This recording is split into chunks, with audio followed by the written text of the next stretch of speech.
Hello friends, welcome to our channel fashions and fusions. இன்றைக்கி நம்ம பார்க்க போகிறது ஒரு சிம்பிளான கொரியாண்டர் சட்னி ரெசிபி. நான் உங்களுக்கு தேவையான இன்க்ரீடியன்ட்ஸ்லாம் இங்கே காட்டியிருக்கேன்.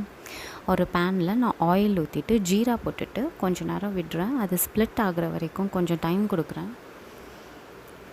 அதுக்கப்புறம் இப்போ உளுத்தம் பருப்பு, கடலைப்பருப்பு எல்லா தால்ஸையும் நான் ஆட் பண்ணுறேன். ஆட் பண்ணிவிட்டு கொஞ்சம் அப்படியே லைட்டாக ஃப்ரை பண்ணுறேன். நீங்கள் ஃப்ரை பண்ணுறப்ப அதை ரொம்ப ப்ரௌனிஷ் ஆகிற மாதிரி விடக்கூடாது. கொஞ்சம் அந்த லைட்டாக அந்த தால்ஸோட ஃப்ளேவர்ஸ்லாம் நம்மளுக்கு வரப்போவே நீங்கள் நெக்ஸ்ட் இன்க்ரீடியண்ட் சில்லி ஆட் பண்ணிடணும். ஏன்னா ரொம்ப ப்ரௌன் ஆச்சு, தால்ஸ் ரொம்ப ப்ரௌன் ஆச்சு அப்படின்னா சட்னியோட டேஸ்ட் மாறிடும். நீங்கள் தேவையான அளவுக்கு உங்களோட காரத்துக்கு தகுந்த மாதிரி நீங்கள் சில்லி போட்டுக்கலாம். நான் பார்த்திங்கன்னா இங்கே 4 ரெட் சில்லி 2 க்ரீன் சில்லி போட்டிருக்கேன். இப்போ நான் நெக்ஸ்ட்டு ஆனியன் ஆட் பண்ணிட்டேன். கொஞ்சம் நல்லா வதங்க விடுங்க ஆனியனை.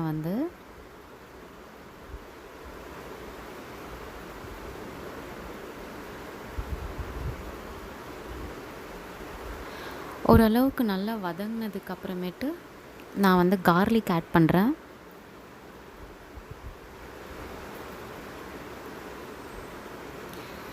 இப்போ பார்த்திங்கன்னா பெருங்காயத்தூள் போடுறேன். உங்கள் தேவைக்கு ஏற்ற மாதிரி நீங்கள் பெருங்காயம் போட்டுக்கலாம்.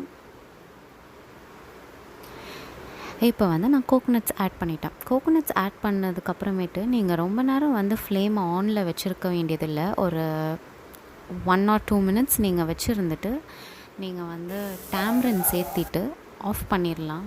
கொஞ்சம் வதக்கி விட்டுட்டு ஆஃப் பண்ணிவிட்டு அப்புறம் கொரியாண்டர் நீங்கள் ஆட் பண்ண ஆஃப் பண்ணிவிட்டு நம்ம கொரியாண்டர் ஆட் பண்ணணும். அது கொஞ்சம் இம்பார்ட்டண்டான ஸ்டெப்பு. அதுக்கப்புறம் நீங்கள் கொரியாண்டர் ஆட் பண்ணதுக்கப்புறம் அந்த பேனில் இருக்கிற ஹீட்லேயே ஒரு 2 to 3 minutes அப்படியே அந்த கொரியாண்டரை வச்சு போட்டுட்டு விட்டுருங்க. கொஞ்சம் வதக்கி விட்டுருங்க. வதக்கி விட்டதுக்கப்புறமேட்டு அப்படியே அந்த பேன்லேயே அதை விட்டுட்டிங்கன்னா அது ஆறிடும். ஆறினதுக்கப்புறமேட்டு நம்ம அதை எடுத்து மிக்சர் ஜாரில் போட்டு நம்ம கிரைண்ட் பண்ணிக்கலாம். நீங்கள் கிரைண்ட் பண்ணுறதுக்கு முன்னாடி தேவையான அளவுக்கு உப்பு, சால்ட் சேர்த்து நீங்கள் கிரைண்ட் பண்ணிக்கலாம். இந்த வீடியோ உங்களுக்கு பிடிச்சிருக்குன்னு நினைக்கிறேன். ஸோ லைக் பண்ணுங்கள், உங்கள் ஃப்ரெண்ட்ஸ் ஃபேமிலிஸ் கிட்டலாம் ஷேர் பண்ணுங்கள். அண்ட் ரொம்ப இம்பார்ட்டண்ட்டாக சப்ஸ்கிரைப் பண்ணுங்கள் நம்ம சேனலுக்கு.